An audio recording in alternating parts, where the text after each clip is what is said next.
مقبوضہ کشمیر میں 3 سالہ معصوم بچے کی ویڈیو سوشل میڈیا پر وائرل ہو رہی ہے، جس میں بچہ بتا رہا ہے کہ کس طرح اس کی آنکھوں کے سامنے اس کے نانا کو گولیاں مار کر شہید کیا گیا۔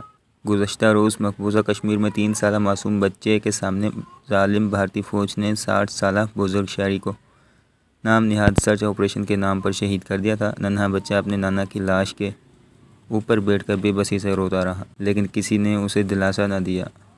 بچے کی بے بسی نے پوری دنیا کو ہلا ڈالا ہے اور اس کے نانا کی لاش کے اوپر روتے ہوئے تصاویر وائرل ہو رہی ہے، اور اب بچے کی ایک ویڈیو بھی منظر عام پر آئی ہے، جس میں وہ بتا رہا ہے کہ کس طرح اس کی آنکھوں کے سامنے اس کے نانا کو ظالم بھارتی فوج نے گولیاں مار کر شہید کر دیا۔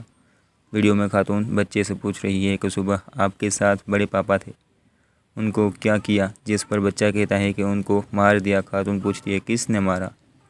جس پر بچہ واضح طور پر کہتا ہے پولیس نے مارا، اور پھر اپنی معصومیت میں منہ سے گولی چلنے کی آواز نکال کر دکھاتا ہے کہ کس طرح گولیوں سے اس کی آنکھوں کے سامنے اس کے نانا کو گولیوں سے بھون دیا گیا۔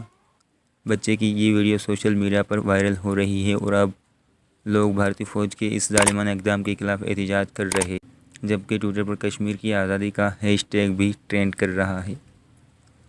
واضح رہے کہ گزشتہ روز بھارتی فوج کے ہاتھوں شہید ہونے والے 60 سالہ بزرگ شخص کی شناخت بشیر احمد خان کے نام سے ہوئی ہے۔